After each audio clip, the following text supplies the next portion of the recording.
Your application is denied. Dr. Richard Volkoff didn't look up from the file on his mahogany desk. The words hung in the air of his office at Chicago Memorial Hospital like a verdict with no appeal. Emily Chen stood across from him, her hands clasped in front of her, fingers interlaced so tightly her knuckles had gone white. She'd worn her only professional suit for this meeting, navy blue with a crisp white blouse, her long black hair pulled into a neat bun. 24 years old and already carrying more surgical experience than most residents twice her age, though you wouldn't know it from the way Volkoff studied her application with barely concealed disdain. Your recommendations are questionable. He finally lifted his eyes, peering over reading glasses that hung on a thin gold chain around his neck. And frankly, Ms. Chen, we need surgeons with impeccable academic records, not military field medics playing doctor. Emily's jaw tightened. Dr. Volkoff, I completed 4 years as a trauma surgeon with the U.S. Army Medical Corps. I performed over 800 combat surgeries in forward surgical teams across Afghanistan and Syria. My success rate was... This institution has standards, Volkoff interrupted, closing the folder with a sharp snap that made Emily flinch. 5 years of rigorous residency training is what we offer here. Real surgical education, not battlefield patch jobs. He removed his glasses and let them dangle against his chest. Good day, Ms. Chen. The dismissal was absolute. Emily opened her mouth, then closed it. She'd learned in Kandahar that some battles couldn't be won with words. She turned and walked out, her footsteps echoing down the sterile hallway, each step feeling like a door closing on the future she'd imagined. 5 years later, those doors were a distant memory. The ambulance lurched over a pothole, and Emily braced herself against the bench seat, her hand automatically checking the secured equipment. Outside the window, Chicago's streets blurred past in the pre-dawn darkness. Her partner, Lisa Park, gripped the steering wheel with both hands, eyes focused on the road ahead as the siren wailed above them. Another graveyard shift. Lisa's voice crackled through the headset. You ever regret not being in a hospital? Emily adjusted the stethoscope around her neck, her movements economical and precise. I'm exactly where I need to be. It wasn't entirely true, but it wasn't entirely false either. 3 years as a Chicago paramedic had given her something the military never could. Anonymity. Nobody asked about her past. Nobody questioned her credentials. She showed up, did her job, saved lives, and went home. Simple. Clean. Safe. Lisa glanced over, her expression skeptical. You've got skills way beyond EMTP level. Everyone at the station knows it. Rodriguez even said you could probably run circles around half the residents at Memorial. Emily pulled on her gloves, the latex snapping against her wrists. The small tattoo on her left wrist disappeared beneath the blue material. It was a simple design. A caduceus intertwined with military insignia. Faded now from years and deliberate neglect. Old life. She said quietly. The radio crackled. Unit 17. Update on your ETA. We've got multiple casualties at the construction site. Crane collapse with 4 confirmed victims trapped. Fire department is on scene requesting immediate medical response. Lisa pressed the accelerator. 3 minutes out. Emily's mind shifted into the familiar gear of triage protocol. Crane collapse meant crush injuries, possible internal bleeding, fractures, potential for compartment syndrome. The variables ran through her head like a checklist she'd memorized in field hospitals, where hesitation meant death. 4 victims. She'd need to assess and prioritize fast. They arrived at 3:52 in the morning. The construction site was chaos controlled by flashing lights. Fire trucks formed a perimeter, their massive frames dwarfing the ambulances already parked in a semicircle. Police officers directed traffic away from the scene, while firefighters worked with hydraulic equipment, cutting through twisted metal that had once been a construction crane. The smell of diesel fuel and concrete dust filled the air. Emily grabbed her medical bag and jumped down from the ambulance, her boots hitting the pavement with purpose. Lisa followed close behind, hauling the defibrillator and oxygen tanks. They moved toward the command center, a hastily erected tent where a tall black firefighter was coordinating the rescue operation. His turnout gear was covered in dust, and when he turned to acknowledge their arrival, Emily noticed the insignia on his helmet. Captain. Captain Jake Morrison had been coordinating disaster responses for 8 years, and his efficiency showed. He pointed toward 4 areas where victims had been located. 2 were already being treated by other paramedics. 1 was still partially trapped under a steel beam, firefighters working to free him. The 4th was sitting upright against a concrete barrier, conscious and talking to a police officer. Morrison's eyes swept across Emily's face and paused. Something flickered in his expression. Recognition, maybe. Or just the stress of the scene. "Chen. Park," he called out, checking the names on their uniforms. "You take the 4th victim over there." He pointed to the conscious man. "Appears to be the least critical. Other teams are handling the immediate life threats." Emily's trained gaze moved to the 4th victim even as Morrison spoke. The man was middle-aged, maybe 42, holding his left shoulder and grimacing. But it was the way he was breathing that made Emily's instincts fire. Shallow, rapid. His chest wasn't moving symmetrically. "Captain, that patient is showing paradoxical breathing patterns. Could be developing a pneumothorax." Morrison turned back to her, and this time his scrutiny was more direct. "His vitals are stable, according to first responders. Focus on your assigned patient, Chen." Rodriguez appeared from between 2 fire trucks. Maria Rodriguez had been Emily's EMS supervisor for all 3 years, a no-nonsense woman in her mid-40s who ran her crews with military precision. She'd seen enough incompetence to know when someone was good at their job, and she'd seen enough excellence to recognize when someone was exceptional. Emily Chen fell into the latter category, which was why Rodriguez occasionally cut her slack. But not tonight. "Chen, you heard the captain. Assess and prepare for transport. We've got more units incoming for the critical cases." Emily wanted to argue, wanted to explain that the patient's subtle jugular vein distension and subcutaneous emphysema she could already see from here meant he had minutes, not hours. But the hierarchy of emergency response was ironclad for good reason. She nodded once and headed toward the man with Lisa trailing behind. If you want to see how Emily's training in the most dangerous war zones will save lives tonight in ways that will shock an entire hospital, make sure you subscribe to Emergency Heroes Stories. Because what happens in the next few minutes will be caught on camera and change everything. Where are you watching from? Emily knelt beside the victim, her knees hitting the cold concrete. "Sir, my name is Emily. I'm a paramedic. Can you tell me your name?" "Marcus. Marcus Webb." The man's voice was strained. "I was operating the crane when the cable snapped.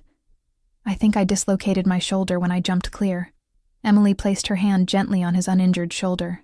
"Marcus, I need you to stay calm and let me check you over, okay?" She began her assessment, hands moving with practiced efficiency. Airway clear, breathing labored, circulation intact. But as her fingers palpated his chest wall, she felt it, crepitation, air trapped under the skin. Her eyes flicked to his neck. The jugular vein was more distended than it had been 30 seconds ago. Lisa set up the portable monitor and wrapped the blood pressure cuff around Marcus's right arm. "Vitals are stable. 118/75, pulse 94, SpO2 is 96%. Stable." But Emily had seen stable turn critical in the span of a heartbeat too many times to trust numbers alone. She leaned closer to Marcus. "Take a deep breath for me." He inhaled, and Emily watched his chest. Asymmetrical rise, the right side lagging. Her mind calculated trajectories and outcomes with the speed of someone who'd made these decisions under mortar fire. "Lisa, I need the needle decompression kit. Now!" Lisa's eyes widened. His vitals are stable. Shouldn't we wait to get him to the hospital?"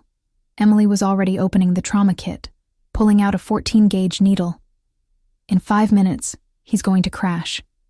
We don't have time to wait." Emily's fingers found the anatomical landmarks on Marcus Webb's chest, with the certainty of someone who'd performed this procedure in conditions far worse than a well-lit construction site. Second intercostal space, midclavicular line. The position was critical. Too low, and she'd missed the pneumothorax entirely. Too medial, and she risked the internal mammary artery. Her hands didn't shake. Lisa hesitated, the needle kit still in her grip. This could cost you your job. Rodriguez will have your head if you do an invasive procedure without medical control authorization." Emily met her partner's eyes. "Not doing it will cost him his life." Do you trust me?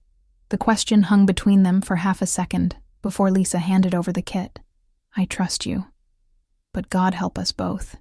Emily prepped the site with quick, efficient movements. Betadine swab. Locate the insertion point. Marcus was still conscious, still talking, which meant he didn't understand how close he was to respiratory arrest. She positioned the 14-gauge catheter at the precise angle. Her muscle memory so ingrained she could have done this blindfolded. Marcus, you're going to feel a small stick. Stay very still for me. What are you doing? Marcus's voice carried the first edge of panic. I thought you said it was just my shoulder. Before Emily could answer, Marcus's face went pale. His lips took on a bluish tinge that hadn't been there 10 seconds ago. The monitor beeped urgently. Lisa's voice rose. Oh God, SpO2 is dropping. 88, 86, pulse is 126. Emily didn't wait. She inserted the needle with controlled force, piercing skin and muscle, until she felt the slight give of the pleural space. The hiss of escaping air was immediate and unmistakable. Pressure released, trapped air venting from where it didn't belong. Marcus gasped. A deep, shuddering breath that filled his lungs properly for the first time since the crane had collapsed. Color flooded back into his face. I can breathe. What just happened? Tension pneumothorax, Emily said, securing the catheter in place. Your lung was collapsing. The needle releases the pressure. Lisa stared at the equipment, then at Marcus's improved vital signs, then at Emily. How did you know? His vitals were stable until 30 seconds ago. Clinical signs before monitor signs, Emily replied, her tone matter-of-fact. You learn to trust what you see and feel more than what the machines tell you. A firefighter standing nearby had watched the entire sequence. His helmet camera, standard equipment for documentation and training purposes, had captured everything. He keyed his radio. Captain Morrison, you're going to want to see this. The paramedic on victim 4 just did a needle decompression. Patient was crashing and she stabilized him in under a minute. Morrison's voice crackled back. She did what? The firefighter glanced at Emily, who was now calmly checking Marcus's lung sounds with her stethoscope. Just what I said, Captain. It was textbook perfect. Morrison appeared within seconds, his long stride eating up the distance between the command tent and Marcus's position. He looked at the catheter, at the patient's improved color, at the monitor showing normalized vitals. Then his eyes settled on Emily's face. And this time the recognition was stronger. Not quite complete, but close. Chen. His voice was measured. Did you just perform a needle decompression without physician oversight? Emily kept her attention on Marcus even as she answered. Patient presented with subcutaneous emphysema, asymmetrical chest rise, jugular vein distension, and rapidly declining oxygen saturation. He was developing a tension pneumothorax. Without immediate intervention, he would have arrested within 3 minutes. Morrison's jaw worked. That's a procedure reserved for medical doctors or paramedics operating under specific standing orders. I'm aware of the protocol, Captain. Then you're also aware that you just violated it. Before Emily could respond, Rodriguez arrived, her expression thunderous. Chen, what the hell did you just do? Emily finally stood, her knees protesting slightly from kneeling on concrete. Supervisor Rodriguez, the patient was... Save it. Rodriguez's voice cut through the night air like a blade. You performed an invasive procedure without authorization. That's a direct violation of our operational guidelines. You know better. Marcus, still sitting against the concrete barrier but breathing normally now, tried to intervene. Hey, she just saved my life. I couldn't breathe, and now I can. Whatever she did worked. Rodriguez's expression softened slightly when she looked at Marcus, but when her gaze returned to Emily, the hardness was back. I'm glad you're stable, sir, but there are protocols for a reason. She turned to Lisa. Park, get him loaded for transport to Chicago Memorial. I'll ride with you. To Emily, she said. You're suspended pending investigation. Hand over your radio. Emily unclipped the radio from her belt and held it out. Supervisor, there are still 2 victims being extricated. You need every available hand. Non-negotiable, Chen. You crossed a line tonight. Emily handed over the radio without further argument. She'd crossed lines before. In Kandahar, in Raqqa, in a dozen field hospitals where the choice was break the rules or watch someone die. The consequences had always been worth it. Morrison watched the exchange with an expression that was difficult to read. As Rodriguez walked away to supervise Marcus's transport, he stepped closer to Emily. "Where did you learn to perform needle decompression with that level of precision?" "Training," Emily said simply. "That wasn't EMT training." Morrison's voice dropped lower. "I know military procedure when I see it. The way you located the landmarks, the angle of insertion, the confidence. That's combat medicine." Emily met his gaze but said nothing. In the distance, the hydraulic cutters screamed as firefighters worked to free the victim still trapped under the beam. Morrison studied her face for another long moment, and Emily could see the wheels turning behind his eyes. He was trying to place her, trying to match this woman in a paramedic uniform to some memory that didn't quite fit. "What unit?" he asked. Emily was saved from answering by a shout from the rescue team. "Got him free. Bringing him out now." Morrison's attention snapped back to his duties. He pointed at Emily. "This conversation isn't over." Then he jogged back toward the extraction point. Lisa appeared at Emily's side, medical bag in hand. "Rodriguez is beyond pissed. She's talking about reporting this to the state board." Emily watched as firefighters carefully loaded the newly freed victim onto a backboard. "Let her report it. I'd do it again." "I know you would. That's what scares me." Lisa paused. "But also kind of what I admire about you. You see something wrong, you fix it. Consequences be damned." The newly freed victim was a young man, maybe 19, his legs crushed beneath what had been several 100 pounds of steel. Emily couldn't see his face from this distance, but she could see the rescue team's body language. Urgent, careful, worried. One of the firefighters was already calling for additional medical support. Lisa followed Emily's gaze. "Think he'll make it?" Emily's expression was unreadable.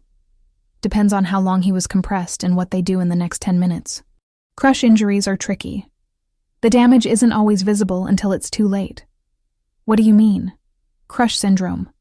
When you have prolonged compression of muscle tissue, it releases potassium, myoglobin, and other toxins into the bloodstream. The moment you remove the pressure, all those toxins flood the heart. Cardiac arrest can happen within minutes if you don't pre-treat." Lisa's eyes widened. "Do they know that?" Emily started walking toward the scene, even though she had no radio, no authority, and explicit orders to stand down. She couldn't help it. Old instincts died hard, and some lessons were written in the blood of people she'd failed to save. Lisa grabbed her arm. "Em, you're suspended. You can't." Emily gently pulled free. "Watch me." The victim's name was Tommy Davis, and he'd been trapped under a steel support beam for 47 minutes. Emily could see him now, lying on the backboard as paramedics worked around him. He was conscious, which was both good and terrible. Good because it meant his brain was getting oxygen. Terrible because he was awake to feel whatever was coming next. A senior paramedic named Mike Davis, no relation to the patient, was running the show. Mike had 15 years in emergency medicine and a reputation for being thorough but conventional. He knelt beside Tommy, assessing the damage to both legs, which were swollen and discolored from mid-thigh down. Emily stopped at the edge of the scene, close enough to observe but far enough to avoid immediately drawing attention. Lisa stood beside her, nervous energy radiating off her in waves. Tommy was 19, a college student working construction during summer break to pay tuition. His face was pale with shock, but his eyes were alert and terrified. "Am I going to lose my legs?" Mike's voice was professionally reassuring. "Let's not jump to conclusions. We need to get you to the hospital where they can assess everything properly. Can you feel your toes?" Tommy concentrated, then shook his head. "No, I can't feel anything below my knees." Mike nodded, his expression neutral. But Emily could read the concern in the tightness around his eyes. They were preparing to move Tommy to the stretcher, and Emily's stomach dropped. They were going to lift him, release the compression, and send a bolus of toxins straight to his heart. She saw it playing out like a training video in her head. They'd load him into the ambulance. 3 minutes into transport, his heart would stop. By the time they realized what was happening and called for advanced life support protocols, it would be too late. She'd seen it happen twice in Afghanistan, both times before she'd learned about crush syndrome management. Those memories were burned into her consciousness. "They're going to move him," Emily muttered. Lisa glanced at her. "That's the procedure, right? Get him to the hospital fast? Not for crush injuries." Emily's hands clenched into fists. "They need to pre-treat before releasing the compression. Otherwise, his potassium levels will spike and stop his heart. So tell them." Emily almost laughed. "I'm suspended, remember? They won't listen to me. Rodriguez made that very clear. But if you're right, and he dies..." Emily was already moving. Some things were worth more than a job. She crossed the distance in 5 long strides. "Stop." Her voice cut through the ambient noise of the rescue operation. "Don't move him yet." Mike looked up, irritation flashing across his face. "Chen, what are you doing? You're suspended." Captain Morrison turned from where he'd been coordinating with the fire crew. "Chen, you need to step back." Emily ignored both of them and dropped to her knees beside Tommy. She looked directly into the young man's frightened eyes. "Tommy, my name is Emily. You're going to be okay. But I need to do some things before they move you. Do you understand?" Tommy nodded weakly. Mike stood up, physically placing himself between Emily and the patient. "Chen, back off. You're not authorized to be here. He has crush syndrome," Emily said, her voice loud enough for everyone to hear. 47 minutes of compression means massive tissue damage. The moment you move him and release that pressure, potassium, myoglobin, and phosphate are going to flood his bloodstream. He'll arrest within 2 minutes if you don't pre-treat. Morrison stepped closer, his expression sharp with focus. "Pre-treat how?" Emily looked up at him. "Aggressive fluid resuscitation. Calcium chloride to protect the heart from hyperkalemia. Sodium bicarbonate to alkalinize the urine and prevent myoglobin from destroying his kidneys. It's standard protocol for crush injuries in disaster medicine." Mike's jaw tightened. "That's physician-level intervention. We don't carry half those medications in standard ambulances." Emily turned to Lisa. "Our unit does. We have extended protocols for hazmat and mass casualty incidents. Lisa, I need 2 liters of normal saline, calcium chloride 1 gram, and sodium bicarb 50 milliequivalents. Now." Lisa looked at Morrison, silently asking for permission. Rodriguez's voice came from behind them. "Chen, you are officially suspended. If you touch that patient, I will personally see to it that you never work in emergency medicine again." Emily didn't turn around. "So suspend me. Fire me. Report me to every board that exists. But this kid doesn't die because of bureaucracy." The silence that followed was absolute. Even the firefighters had stopped working to watch the confrontation. Tommy's breathing was getting shallower, his body starting to show signs of shock. Time was collapsing. Morrison made the decision. His voice was commanding. "Park, get the supplies. Now." Lisa ran. Rodriguez started to protest, but Morrison held up one hand. "Maria, I'm making the call. If this goes south, it's on me. But if she's right and we move him without treatment, we're documenting a preventable death." Emily was already palpating Tommy's arm for a vein. She found one, tourniquet on, alcohol swab, and had an 18-gauge IV catheter in place before Lisa returned with the supplies. Her hands moved with the fluid efficiency of someone who'd started IVs in moving vehicles, in sandstorms, in the dark with only a headlamp for illumination. Tommy watched her face. "Are you a doctor?" "I'm someone who's done this before." Emily connected the saline bag to the IV line and opened it wide. The fluid began running fast, filling his circulation. She drew up the calcium chloride with practiced precision. "Tommy, you're going to feel some warmth when I push this medication. That's normal." She administered the calcium slowly, watching his cardiac monitor. The firefighter with the helmet camera had moved closer, documenting everything. Emily was vaguely aware that this was being recorded, that it would be evidence either for or against her depending on the outcome, but she couldn't afford to care. Sodium bicarb next. Another syringe, another slow push. Her movements were methodical, calm, almost meditative. This was what she'd been trained to do. Not the politics, not the protocols, not the hierarchy. This. keeping people alive when everything said they should die. Morrison crouched beside her. How long do we wait? 3 minutes for the medications to circulate and take effect. Emily checked her watch. Started the clock at 4:52. We move him at 4:55. Mike Davis had stepped back, watching with an expression that mixed resentment and grudging respect. Where did you learn crush syndrome protocols? Emily kept her eyes on the monitor. Field experience. What field? Mike pressed. The kind where you don't have hospitals, Emily said quietly.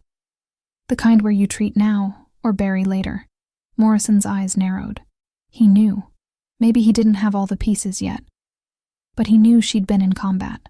The way she worked, the terminology she used, the absolute confidence in conditions that would make most paramedics hesitate.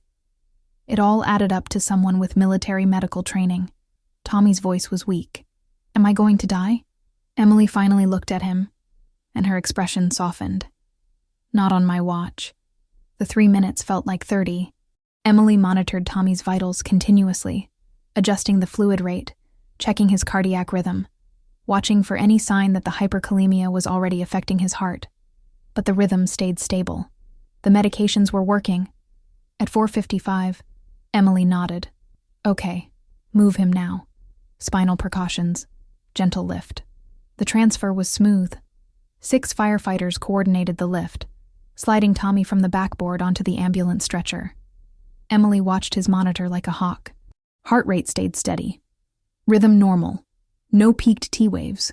No widening QRS complex. The potassium surge that should have killed him was being buffered by the pre-treatment. Mike checked the monitor, then looked at Emily with something close to awe. His vitals are stable. How did you know this would work? Because I've seen what happens when you don't do it, Emily said simply. A firefighter standing nearby spoke up. I got all of that on camera. The whole thing. Morrison turned to him. Make sure that footage is preserved. We'll need it for the incident report. And probably a dozen other things, Emily thought. But Tommy was alive. That was what mattered. Rodriguez approached, her expression unreadable. Chen, ambulance. Now. We need to talk. Emily stood, her knees protesting again. She glanced back at Tommy one more time. He was being loaded into Mike's ambulance, still conscious, still breathing, still alive. Morrison caught her arm as she passed. That was remarkable, he said quietly. Those techniques, that knowledge, I've only seen that level of field medicine in one place. He paused. Kandahar. Mosul. Raqqa. Emily met his eyes and saw recognition finally click into place. Major Chen? Morrison's voice dropped to barely a whisper. Emily Chen. Emily pulled her arm free gently. I need to go. But Morrison was already remembering. 2019. IED strike. You operated on me in a blown-out building with a collapsed roof. You saved my life. Emily's expression didn't change, but something flickered behind her eyes. That was another lifetime, Captain. Morrison opened his mouth to say more, but Rodriguez called again, and Emily walked away. Chicago Memorial Hospital's administrative offices occupied the 3rd floor, far removed from the chaos of the emergency department below. Emily sat in a hard plastic chair outside Rodriguez's office, still wearing her paramedic uniform, the knees dusty from kneeling on concrete. It was 7:15 in the morning.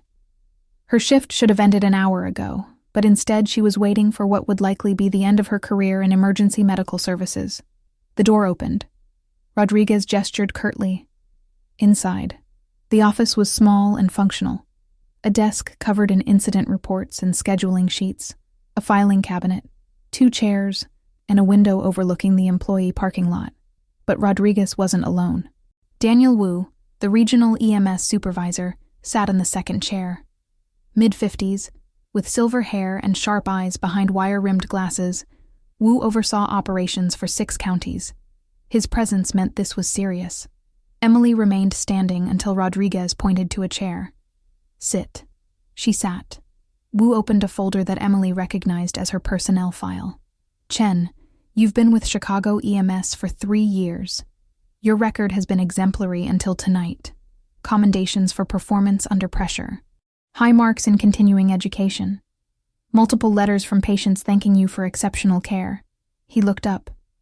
So help me understand why you violated protocol twice in a single shift. I had to make judgment calls, Emily said. Both patients would have died without immediate intervention. That's not how emergency medicine works, Rodriguez said. We have protocols for a reason. Medical oversight exists for a reason. You don't get to play cowboy just because you think you know better than the system. Emily met her supervisor's eyes. I don't think I know better than the system. I know I have experience that prepared me for those specific situations. What experience? Wu leaned forward. Your application listed EMT training and paramedic certification. Nothing about advanced trauma procedures or crush syndrome management. Those are specializations that require years of additional training. Emily hesitated. The truth was complicated. The truth involved 4 years she'd spent trying to leave behind. But sitting here now, watching Wu flip through her file, she realized that running from the past only worked until the past saved someone's life. I have additional medical training, she said carefully, beyond what's listed in my application. Rodriguez's phone buzzed. She glanced at it, and her eyebrows rose. She turned the screen toward Wu. It's from Steve Martinez, one of the firefighters on scene. He sent me a link. What kind of link? Video. From a helmet camera. It's already posted on social media. Wu pulled out his own phone and typed. His expression shifted as he found it. The video had been uploaded 2 hours ago with the caption, "Paramedic saves lives with insane skills. Watch till the end." The view count was already past 50,000. They watched in silence. The footage showed Emily performing the needle decompression on Marcus Webb with absolute precision. Then it jumped to the crush syndrome treatment, capturing her calm instructions, her steady hands starting the IV, her explanation of the protocols. The comment section was exploding. Is she a doctor? Those are military techniques. Who is this woman? Wu set his phone down. Chen, this video is creating a situation. Questions are being asked about your qualifications. If you don't have proper certification for these procedures, we're legally exposed. I have certification, Emily said. ACLS, PHTLS, ITLS, TCCC. Rodriguez caught the last acronym. TCCC? That's Tactical Combat Casualty Care. That's military. The door opened without a knock. A nurse from the emergency department stuck her head in. Sorry to interrupt. Dr. Volkov wants to see the paramedic named Chen. Immediately. The room went silent. Wu frowned. The chief of surgery wants to see you? Why? Emily's stomach tightened. She knew exactly why. She stood. Where is he? His office, 4th floor. Rodriguez started to object, but Wu held up a hand. Go. But this conversation isn't over. Emily walked through corridors she knew too well. She'd walked these halls 5 years ago as a hopeful applicant. She'd walked them in her mind countless times since, wondering what her life would have looked like if Volkov had said yes instead of no. His office door was open. Dr. Richard Volkov sat behind the same mahogany desk. Older now, but still carrying the same air of absolute authority. His gray hair was perfectly combed, his white coat spotless. A tablet sat in front of him, and Emily could see the viral video playing on the screen. He didn't look up. Come in. Close the door. Emily did both. Ms. Chen. He paused the video at the moment her needle entered Marcus Webb's chest. Or should I say, Dr. Chen. Emily said nothing. Volkov finally raised his eyes. It is you, isn't it? The applicant I rejected 5 years ago. The one with questionable recommendations and gaps in her resume. You became a paramedic. His tone made it sound like a demotion from humanity. I found work that mattered, Emily said. Volkov tapped the tablet. This video is causing problems. Lawyers are asking questions. Patients from your scene are calling the media saying a paramedic performed miracles. And your crush syndrome patient, Tommy Davis, is telling reporters that you saved his life with techniques he'd never heard of. He gestured to a chair. Sit. Emily sat. Your application from 5 years ago had gaps, Volkov continued. 4 years listed as government service with minimal details. I made some calls this morning. Very interesting calls. He pulled a document from his desk drawer. Do you know what a DD-214 is? Emily's hands tightened on the armrests. It's a certificate of release or discharge from active duty. Military personnel receive one when they leave service. He unfolded the paper. Major Emily Chen, MD, United States Army Medical Corps. Forward Surgical Team Charlie. Kandahar, Afghanistan. Mosul, Iraq. Raqqa, Syria. Bronze Star Medal. Combat Medical Badge. Over 800 documented combat surgeries. He set the document down. You weren't just a military doctor. You were a trauma surgeon in active war zones. Emily's voice was steady. That was 5 years ago. And yet, here you are, working as a paramedic, performing procedures that would make most emergency physicians nervous. Volkov leaned back in his chair. Why didn't you mention your military service when you applied here? I did. It was in my application. You listed government service. You didn't specify that you'd been operating on soldiers under mortar fire, that you'd developed expertise in trauma medicine that most civilian surgeons never see in their entire careers. Emily met his gaze. Would it have changed your decision? Volkov's expression flickered. That's not the point. It's exactly the point. Emily said quietly. You read a recommendation letter that called my judgment questionable. You looked at my unconventional background and decided I wasn't good enough for Chicago Memorial. Nothing about my military service would have changed your mind. The words hung in the air between them. Volkov's jaw tightened, but he didn't deny it. His phone rang. He answered with clipped efficiency. Volkov. His face changed. How many? His eyes flicked to Emily. I'll be right down. He stood, buttoning his white coat. Mass casualty incident. Bus accident on I-90. 32 passengers. Multiple critical injuries. Every available surgeon is being called in. He moved toward the door, then stopped. You're suspended from EMS. You don't have privileges at this hospital. This conversation isn't finished. Emily stood as well. How many trauma surgeons do you have on duty right now? Volkov's pause told her everything. 2, he admitted. Maybe 3 if we can reach Dr. Hammond at home. Emily stepped forward. 15 critical patients are about to hit your ER. You need every skilled hand available. Give me temporary emergency privileges. I can't just grant privileges to someone without proper credentialing and— Yes, you can, Emily interrupted. Emergency disaster protocols allow for temporary credentialing of qualified physicians in mass casualty situations. It's in your hospital bylaws. I read them when I applied here 5 years ago. Volkov stared at her. You've been carrying that information for 5 years. I've been carrying a lot for 5 years. The hospital's PA system crackled. Code triage. All available surgical staff to the emergency department. Code triage. Volkov made a decision. Fine. Temporary privileges under my direct supervision. But if you screw up, it's my license and your career. Fair enough, Emily said. They walked quickly toward the stairs. The elevator would be too slow. Volkov glanced at her as they descended. That letter of recommendation that called your judgment questionable. Who wrote it?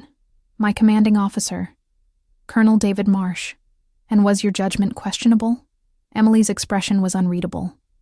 He thought sending wounded children away to die was acceptable resource management.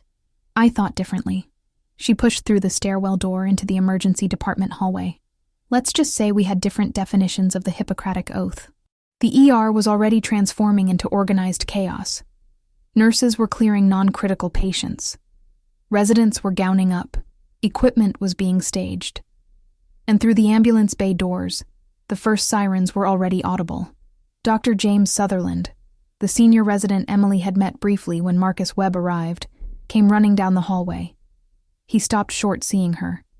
Wait, you're the paramedic from earlier. What are you doing here? Volkov's voice cut through. This is Dr. Emily Chen, former Army trauma surgeon. She's assisting under emergency privileges. He turned to Emily. Don't make me regret this. The ambulance bay doors burst open. The first wave of casualties had arrived. The emergency department transformed into controlled chaos within minutes. Gurneys lined the hallways. The sound of monitors beeping, voices calling out vital signs, and the metallic crash of trauma equipment being deployed created a symphony Emily knew by heart. She'd heard it in tents with sand blowing through the seams, She'd heard it in concrete bunkers with the thud of artillery in the distance. Now she heard it in a civilian hospital, and her body responded with the muscle memory of someone who'd lived through this hundreds of times. Dr. Patel, one of the 2 attending surgeons on duty, was coordinating triage with the efficiency of someone drowning in patience. A dark-skinned man in his early 40s, Patel had kind eyes that were currently filled with stress. He looked up as Volkov approached with Emily at his side. "Richard, thank God. We have at least 6 that need, or immediately. 4 more borderline. The rest are stable enough for observation or minor procedures." Volkov gestured to Emily. "This is Dr. Emily Chen, former Army trauma surgeon. She's operating under emergency privileges." Patel didn't even blink. "I don't care if she's a veterinarian at this point. We need hands." He pointed to different bays. Bay 3 has flail chest with probable pulmonary contusion. Bay 5 is pelvic fracture, unstable. Bay 7 is the worst. 16-year-old female. Multiple traumas. Emily was already moving, her eyes scanning the organized chaos with the practiced efficiency of someone trained to triage under impossible conditions. She passed Bay 3, took in the flailed chest patient's status at a glance. Critical, but stable for the moment. Bay 5, the pelvic fracture, was being managed by Dr. Hammond, who'd arrived minutes earlier. Then she reached Bay 7 and stopped. The patient was a teenage girl, pale and unconscious. IV lines were already running. A resident was bagging her manually because her breathing was too shallow. But it was the name on the chart that made Emily's chest tighten. Rachel Morrison, age 16. Morrison. Captain Jake Morrison's daughter. Emily's hands went cold. She looked at the vitals. Blood pressure dropping. 80/50 and falling. Heart rate climbing. Respiratory rate inadequate even with assisted ventilation. The ultrasound screen showed free fluid in the abdomen. Significant free fluid. Dr. Patel appeared beside her. Probable liver laceration.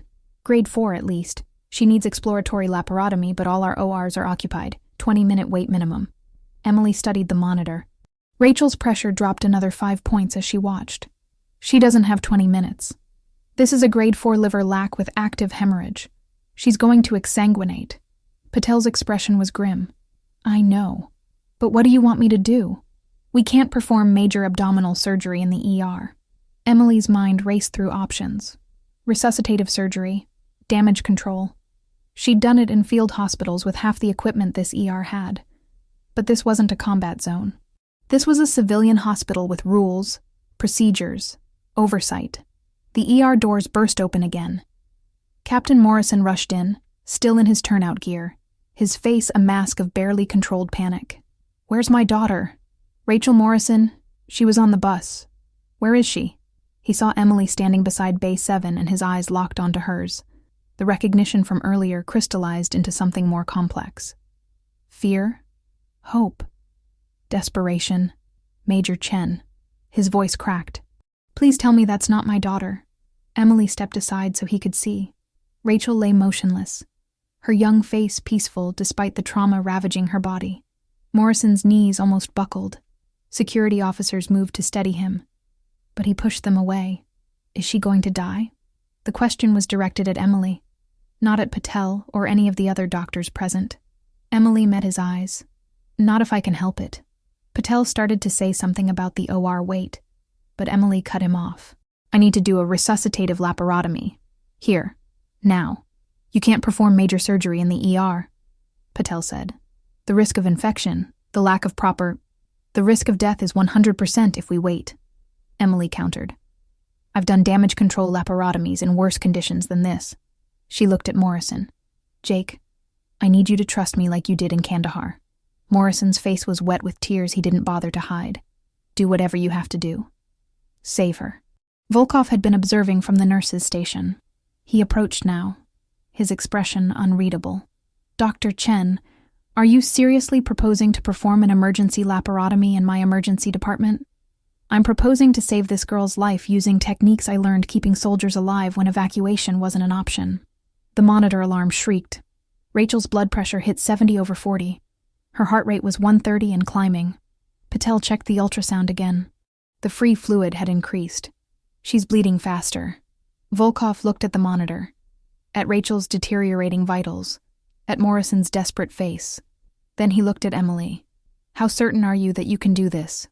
90%, Emily said. 95 if I start in the next 60 seconds. Volkov made the decision. Do it. He turned to the staff. Clear Bay 7.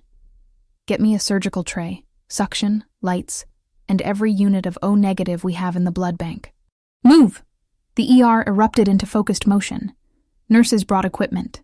Sutherland appeared, scrubbing at the portable sink. I'm assisting whether you like it or not, he said to Emily. Emily was already gowned and gloved. She looked at the younger doctor. Can you handle seeing things that medical school doesn't prepare you for? I'm about to find out. Emily positioned herself beside Rachel. The girl's skin was cold, clammy, her breathing shallow even with the bag valve mask. Every instinct Emily had screamed that time was measured in seconds, not minutes. Betadine. The nurse swabbed Rachel's abdomen. Emily took the scalpel. The weight of it was familiar, comforting even. How many times had she held a blade like this?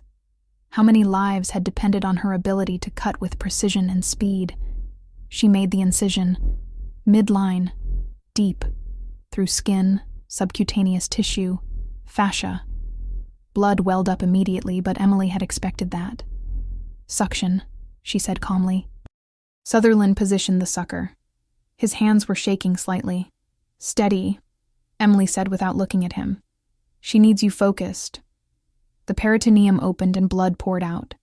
Easily 2 liters of it. Emily's hands moved into the abdominal cavity, with the confidence of someone who'd done this in the dark, in moving vehicles, under fire. Retractor. Sutherland placed it. His shaking had stopped. He was watching Emily's hands move with something approaching awe. There. Emily's fingers found the liver. A deep laceration across the right lobe, actively bleeding. This is grade 4, possibly 5. I need to pack it and get vascular control. She worked with economical precision. Packs placed to tamponade the bleeding. Pressure applied. Her fingers danced through anatomy that she could navigate blindfolded. The hepatic artery. The portal vein. The inferior vena cava lurking dangerously close. The monitor showed Rachel's heart rate beginning to slow. The blood pressure ticked up slightly. 100/60. Small improvement, but improvement nonetheless. How is that possible? Sutherland breathed. You just opened her abdomen and her pressure improved. Source control, Emily explained, still working. Stop the bleeding, and the body can start compensating. She placed another pack. We're not trying to fix everything right now. Just stop her from dying in the next 10 minutes. Definitive repair happens in the OR. Volkov had been watching from the observation area above the ER. Now he came down, scrubbed, gowned, and gloved. Let me see. Emily stepped aside slightly. The liver was packed, the bleeding controlled. The abdomen was a mess, but it was an organized mess, a survivable mess. Remarkable, Volkov said quietly. I've never seen surgical precision like that under these conditions. Rachel's monitor showed continued improvement. Heart rate 100, blood pressure 110/65. Oxygen saturation climbing. The anesthesiologist who'd been called down to manage her airway looked stunned. She's stabilizing. Emily closed the peritoneum temporarily with rapid sutures. We need to get her to OR now for definitive repair. But she'll make it there alive. Morrison had been held back by security, but now he pushed through. He looked at his daughter, at the organized surgical field, at Emily's blood-covered gloves. You saved her. Emily met his eyes.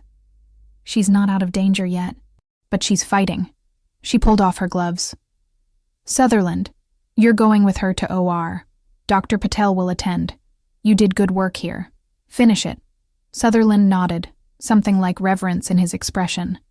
Yes, Dr. Chen. They wheeled Rachel toward the elevators. Morrison followed, unwilling to leave his daughter's side. As he passed Emily, he stopped. Kandahar, 2019. You operated on me for 3 hours in a building with half the roof missing. I never forgot your face. I never forgot that you refused to give up even when everyone else said I was gone. Emily's voice was soft. Some lives are worth fighting for beyond what the odds say. You saved mine then. You saved hers now. Morrison's voice broke. How do I ever thank you for that? Take care of her. That's thanks enough. He nodded and hurried after his daughter's gurney. The ER was still chaotic, but the immediate crisis had passed. Emily stood in the middle of Bay 7, covered in blood, exhausted, and feeling more alive than she had in 5 years. Volkov approached, removing his gloves methodically. That was extraordinary. His voice held something Emily had never heard from him before. Respect. Your technique, your decision-making, your calm under pressure. That wasn't luck. That was mastery. Emily looked at him. That was necessity. That was what happens when you learn medicine in places where perfect isn't an option. Good enough to survive is the only standard that matters. Volkov was quiet for a moment. 5 years ago, I rejected you. I thought military medicine was crude, unrefined, not suitable for an institution like this. He met her eyes. I was wrong. Operating room 4 was already prepped when Emily and Volkov scrubbed side by side at the industrial sinks outside.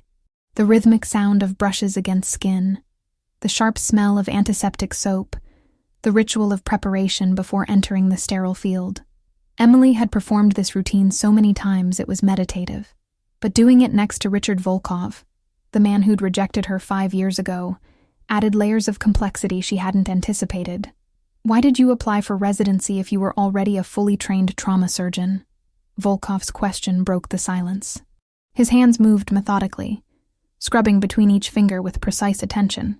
Emily kept her eyes on her own hands, because combat surgery and civilian surgery are different worlds. In the field, you do what keeps people alive long enough for evacuation. Fast, functional, survival-focused. I wanted to learn the other way, the careful way, medicine without mortars. And when I rejected you, I found other work. Emily's voice was neutral, but the words carried weight. 3 years as a paramedic taught me that saving lives doesn't require a hospital or a title, just skill and willingness to act. They moved into the OR. The surgical team was already positioned. The anesthesiologist, Dr. Sarah Kim, had the patient stable and intubated. The scrub nurse held instruments ready, and on the table lay Michael Torres, 38 years old, one of the bus accident victims with what imaging suggested was a ruptured spleen. Dr. Kim looked up as they entered. Pressure's been dropping slowly despite resuscitation. 80/50 now. He's going to need aggressive management. Emily and Volkov took positions on opposite sides of the table. The nurse draped the surgical field. Emily accepted the scalpel, then paused and looked at Volkov. You want to lead? Volkov shook his head. I want to see how you work. Start. Emily made the initial incision. Clean. Confident. The skin parted under the blade, and she moved through layers with the efficiency of someone who'd done this particular operation dozens of times. Subcutaneous tissue, fascia, peritoneum.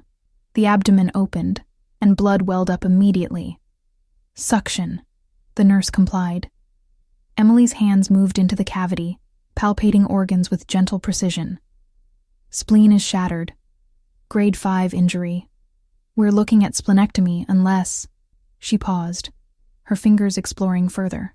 Wait. There's more bleeding than the spleen accounts for. Volkov leaned in. What are you feeling? Mesenteric tear. Emily's voice remained calm even as her assessment grew more complicated. Small bowel mesentery. Active arterial bleeding. We need to address both simultaneously, or he'll exsanguinate before we finish. Two-surgeon approach then, Volkov said. I'll mobilize the spleen. You control the mesenteric vessels. They worked in synchronized silence. Emily's hands moved with practiced economy, identifying the torn mesenteric vessel, isolating it, preparing to ligate. Beside her, Volkov worked with equal skill, his movements refined by 3 decades of surgical experience.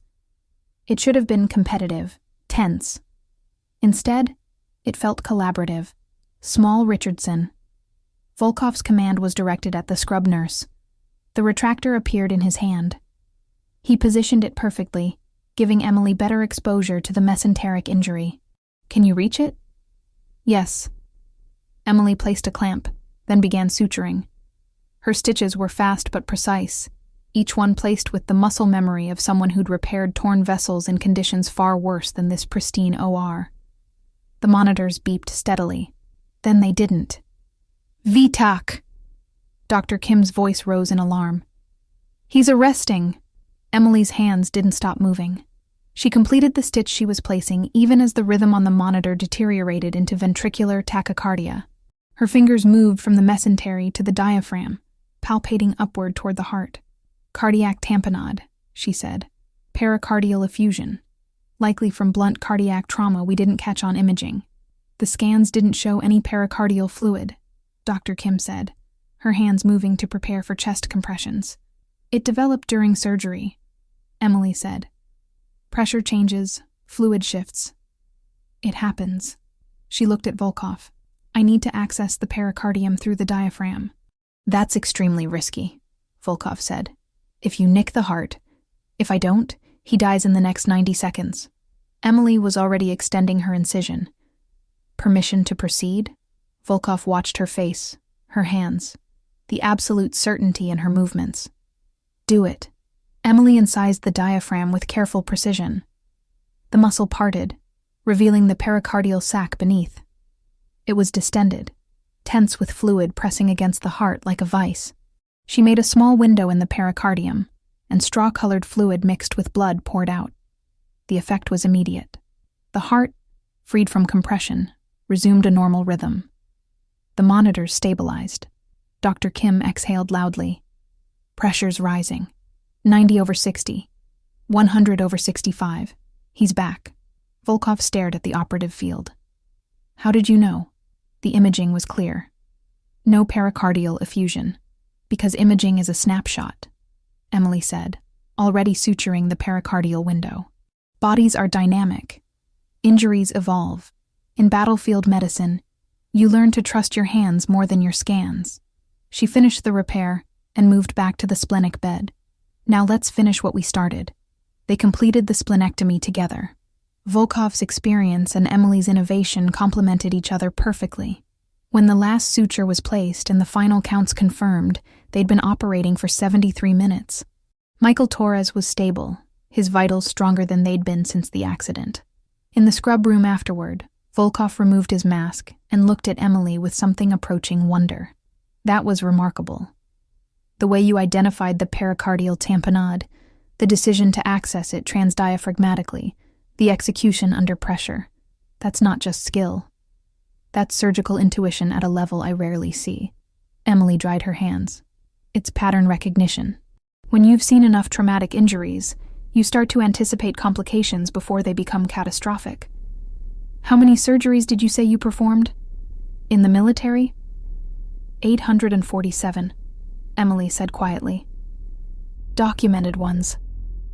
There were others that never made it into official records. Field hospitals in contested territory. Civilians caught in crossfire. Children. She paused. A lot of children. Volkov was silent for a long moment. The residency application you submitted 5 years ago. It had a letter of recommendation from your commanding officer, Colonel David Marsh. He wrote that you had questionable judgment and a history of insubordination. Emily's jaw tightened. Yes, that's what he wrote. I based my rejection largely on that letter. Volkov met her eyes. What did you do that made him write that? Emily looked away, then back. August 2021, Raqqa, Syria. Marketplace explosion. 23 civilians wounded, 14 of them children under 10 years old. Our command issued an order to prioritize coalition forces only. Limited medical resources, they said. Can't waste supplies on locals. And you disobeyed. I treated the children. Emily's voice was steady, but her eyes held old pain. Saved 11 of them. But 3 died because we didn't have enough blood supply. Command blamed me for wasting resources. Said those 3 deaths were my fault for not following orders. Volkov's expression shifted. The letter said you had poor judgment under pressure, that you made decisions that cost lives. The letter lied. Or rather, it told a version of truth that fit the narrative command wanted. Emily's hands clenched. I carried guilt for those 3 children for years. Thought maybe I should have followed orders.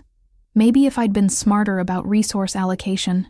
You made an impossible choice, Volkov interrupted. No good options, just varying degrees of terrible. Yes. And the man who forced me to make that choice wrote a letter that destroyed my career in civilian medicine. She looked at Volkov directly. You rejected me based on a lie told by a man covering his own moral failures. Volkov's face had gone pale. I didn't know. If I had investigated further, asked more questions, you wouldn't have. Emily's tone wasn't accusatory, just factual. You saw military medicine as inferior. You saw my unconventional background as a liability. That letter just confirmed what you already believed. You're right. Volkov removed his surgical cap. I was prejudiced. Against military training, against anything that didn't fit the traditional academic pathway I valued. I was wrong. Not just wrong. Harmfully wrong. A nurse appeared at the door. Dr. Volkov, Dr. Chen. The viral video? It's at 2 million views now. Press is in the lobby asking about the mystery paramedic surgeon. Hospital administration wants to talk to both of you. Volkov waved her away. Tell them we're in post-op care. He turned back to Emily. This is going to become a media situation. Your story is going to come out. Emily nodded slowly. I know. The question is, what do you want to do now? Volkov asked. You've proven you're an exceptional surgeon. You've saved multiple lives today. Do you go back to being a paramedic? Do you pursue reinstatement as a physician? Do you walk away from all of this? Emily thought of Rachel Morrison, alive because of a procedure performed in an ER. She thought of Tommy Davis, breathing because she'd recognized crush syndrome. She thought of Marcus Webb, stable because she'd trusted her clinical judgment over protocol. I want to practice medicine, she said. Real medicine. The kind that uses every tool available. Combat techniques and civilian refinement, field experience and hospital precision. I want to stop hiding who I am and what I can do. Volkov extended his hand. Then let's make that happen. Emily shook it. 5 years ago, this moment would have meant everything. Now it meant something different. Not redemption. Not validation. Just the opening of a door that should never have been closed. The hospital conference room on the 5th floor had floor-to-ceiling windows overlooking downtown Chicago. It was 11:32 in the morning. 5 hours after Emily had performed emergency surgery in the ER. She'd changed out of her blood-stained scrubs into a borrowed pair that didn't quite fit, but her exhaustion was written clearly across her face. Across the table sat Margaret Foster, the hospital administrator, a sharp-eyed woman in her early 60s who'd built her career on managing crises. Beside her sat Daniel Wu from EMS, Maria Rodriguez, and Richard Volkov. The video playing on the large screen showed Emily's needle decompression in perfect detail. 3 million views and climbing. Foster paused the video. Dr. Chen, you've created what we call, in administration, a complex situation. On one hand, you saved multiple lives using exceptional medical judgment. On the other hand, you violated EMS protocols and operated without hospital privileges. Our legal department is having collective anxiety attacks. Emily sat with her hands folded on the table. I understand the complications, but I'd make the same choices again. That's what concerns me, Foster said, though her tone wasn't entirely unsympathetic. Medicine has rules for reasons. Liability, accountability, patient safety. Wu leaned forward. Chicago EMS wants to offer you a position as medical director. You'd be responsible for training paramedics in advanced techniques, developing protocols, and serving as physician oversight for field operations. Emily blinked. I'm suspended. Your suspension is lifted, Rodriguez said. Effective immediately. She didn't look happy about it, but her voice carried respect.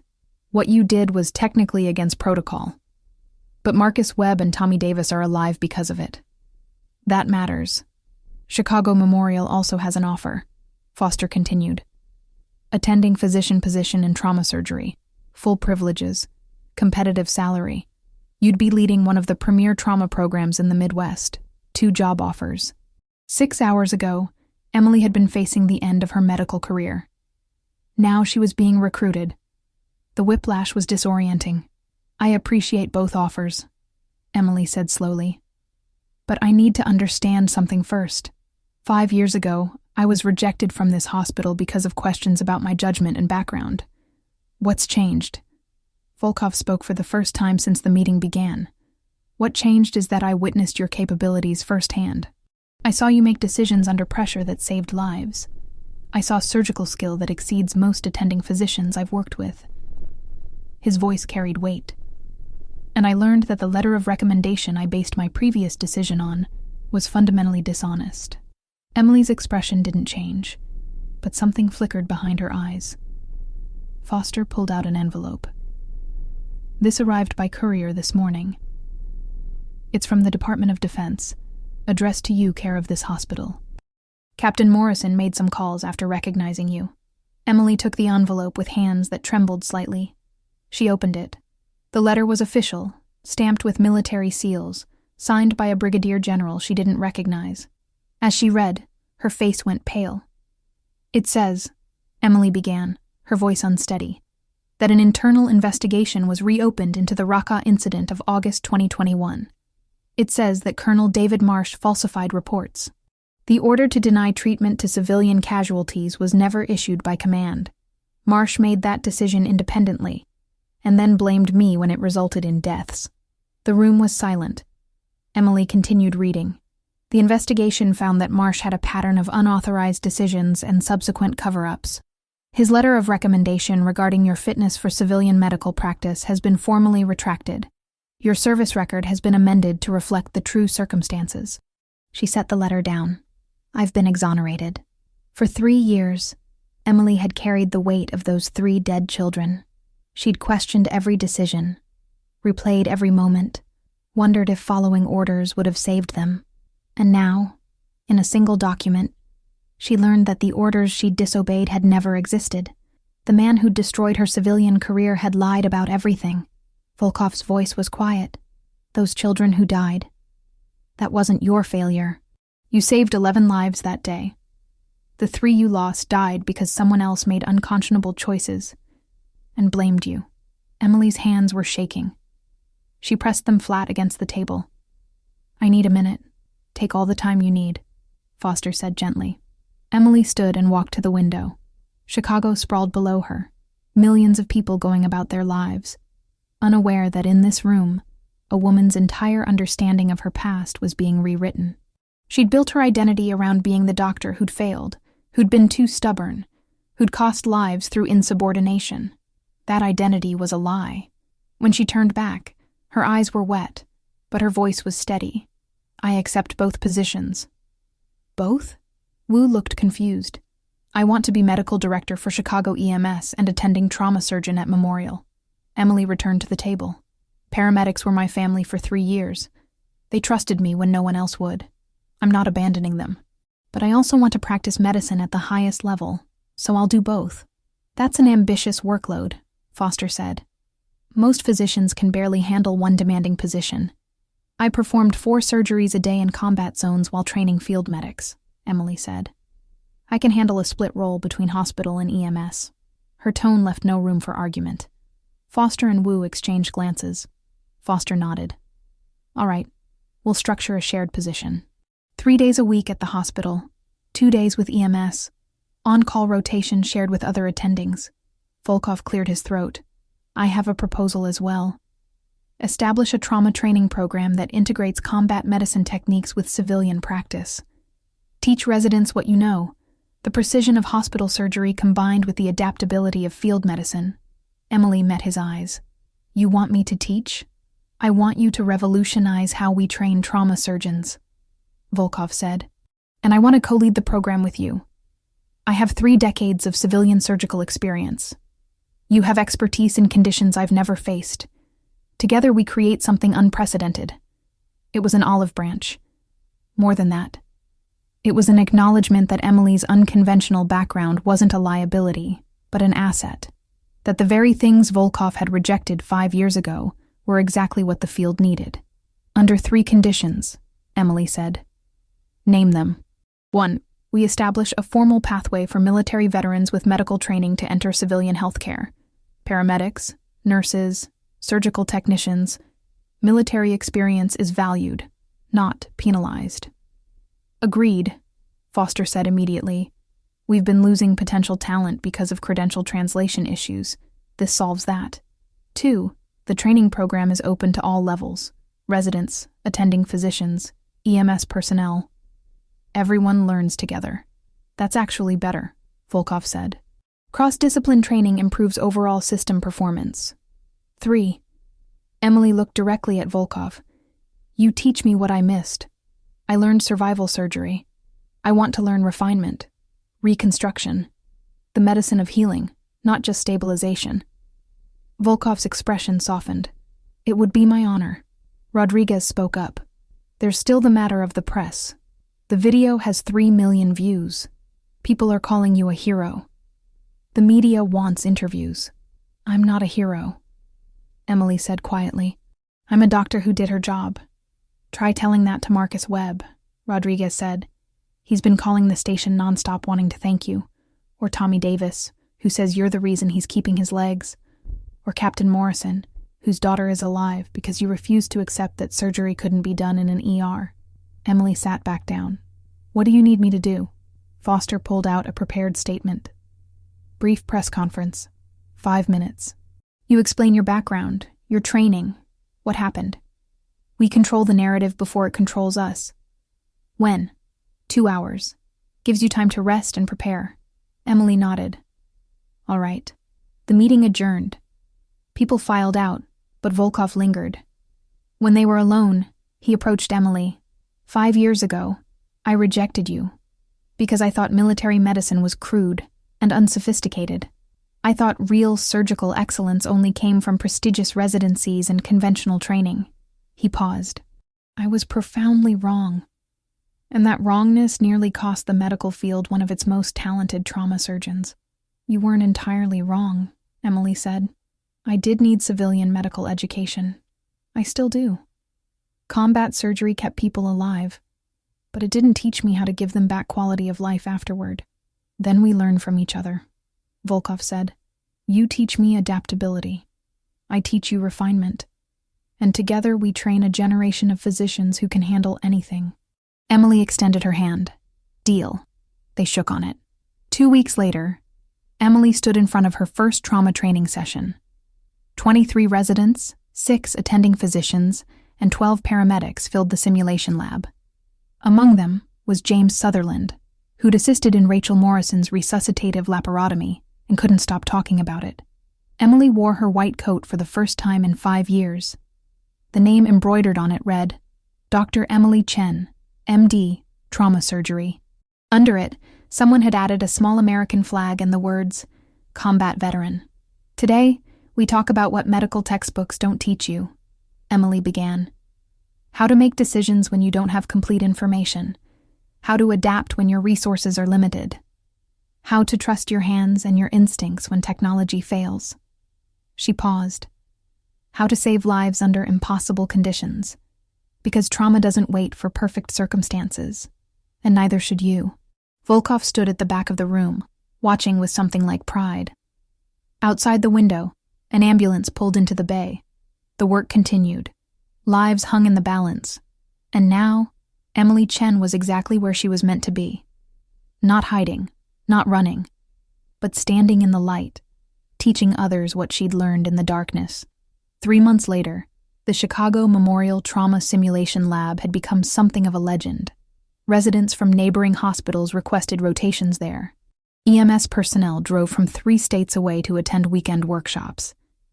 And at the center of it all stood Emily Chen, teaching medicine that couldn't be found in textbooks. The statistics board in the hallway told the story in cold numbers. Trauma survival rate, up 31% since August. Average time to definitive care, reduced by 18 minutes. Successful field interventions, increased 43%. But the real story was in the people. Marcus Webb sent Emily a photograph every month. The first one showed him in a hospital bed, smiling despite the chest tube still in place. The second showed him at home with his wife, By the 3rd month, he was holding his newborn son, a baby who would have grown up fatherless if Emily hadn't trusted her clinical judgment over protocol. The latest photo sat on Emily's desk. Marcus and his family at a park. The baby fat and healthy. Marcus's smile bright with life he'd almost lost. Tommy Davis had been discharged after 2 weeks and extensive physical therapy. The crush syndrome Emily had treated had been caught early enough that his legs were saved. He walked with a slight limp, but he walked. And he'd changed his major from business to pre-med. He'd come by the hospital twice, once to thank Emily, and once to ask if she'd mentor him through medical school. She'd said yes.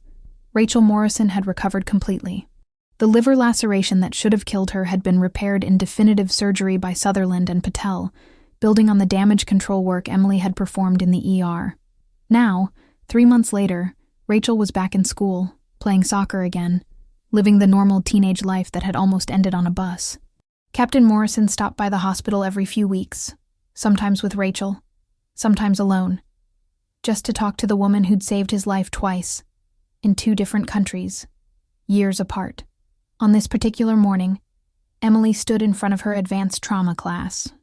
26 participants today, including a visitor who'd flown in from Seattle specifically for this session. The simulation mannequin on the table had been programmed for a complex scenario: multiple penetrating injuries, hemorrhagic shock, and limited resources. The question isn't what would you do in a perfect OR with unlimited blood supply, Emily said, her voice carrying easily through the room. The question is, what would you do when you have none of that? When you're working by flashlight? When your blood bank is whatever you can cross-match in the next 5 minutes? When the only choice is to act now with what you have, or accept that your patient dies? A young resident named Ana Ruiz raised her hand. Ana was 28, Latina, with intelligent eyes that held secrets. Emily had noticed her in the back of several sessions, always watching, always taking notes, but rarely speaking. "Yes, Dr. Ruiz?" Ana stood, nervous but determined. "Dr. Chen, can I speak with you after class? Privately?" Emily nodded. "Of course. My office noon." The class continued for another 90 minutes. Emily walked them through decision trees, taught them how to perform damage control procedures, showed them techniques she'd learned in Kandahar and refined in Raqqa. Volkov sat in the back, as he did for every session, occasionally adding insights from his 3 decades of civilian experience. Their teaching partnership had become seamless, Emily's battlefield pragmatism balanced by Volkov's surgical precision. When the session ended, Emily found Ana waiting outside her office. The younger woman clutched a folder against her chest like armor. "Come in." Emily unlocked the door. Her office was small but functional. Certificates on the wall, including her newly reissued medical license and her bronze star in a simple frame. The desk held patient photos, teaching materials, and a small potted plant Lisa Park had given her as a congratulations gift. Ana sat on the edge of the chair. "Dr. Chen, I need advice. Or maybe just permission to stop hiding." Emily settled into her own chair. "Tell me." Ana opened the folder. Inside was a DD-214, military discharge papers. "I served 3 years in the Marine Corps, combat medic in Syria. When I applied for medical school, I didn't mention it. I was afraid people would think military medicine was inferior, that I'd be seen as less capable." Emily felt the echo of her own story. "What happened?" "I got into medical school, did well, matched into surgical residency here at Memorial. But every day I hide part of who I am. When Dr. Hammond made a comment last week about field medicine being too crude for real surgery, I wanted to speak up. But I was afraid. Afraid of what? Being rejected. Being seen as not good enough." Ana's voice cracked slightly. "Then I watched you perform a resuscitative laparotomy in an ER. I watched you teach combat techniques to civilian doctors. I watched you refuse to hide your military service. And I realized I've been ashamed of the thing that actually makes me a better physician." Emily leaned forward. "Your military training isn't a weakness, Ana. It's your superpower. You've seen trauma in conditions that would break most surgeons. You've made decisions under fire, literally. That doesn't make you less qualified for civilian medicine. It makes you more prepared for the moments when everything goes wrong." But what if people don't accept that? What if my attendings think I'm not rigorous enough? Or my techniques are too unconventional? Then you prove them wrong, Emily said. One patient at a time. One procedure at a time. Until they can't deny that your experience makes you exceptional, not deficient. She paused. And if they still don't accept it, you change the institution. Because medicine needs people like us. People who know how to function when perfect isn't an option. Anna wiped her eyes. Thank you. I needed to hear that from someone who's lived it. My door is always open, Emily said. And if you want, I'd be happy to mentor you officially. Help you integrate your military experience into your residency training. Anna's smile was bright with relief. I'd like that very much. After Anna left, Emily sat alone in her office for a moment. Her email pinged. She opened it and found a message from an address she didn't recognize. The subject line read, WHO Disaster Medicine Initiative. She clicked it open. The World Health Organization was developing a global emergency medical training program for disaster zones. They wanted Emily to design the trauma curriculum and serve as a consultant. The position would involve travel to conflict regions, training local physicians in resource-limited settings, and establishing protocols for crisis response. It was everything she'd done in the military, but on a larger scale. And this time, without the burden of carrying someone else's lies. She forwarded the email to Volkov with a note. Thoughts. His response came back within minutes. Accept it. Your impact shouldn't be limited to one hospital, but don't leave us completely. We need you here too. Emily smiled. She typed her response to the WHO. I'm interested.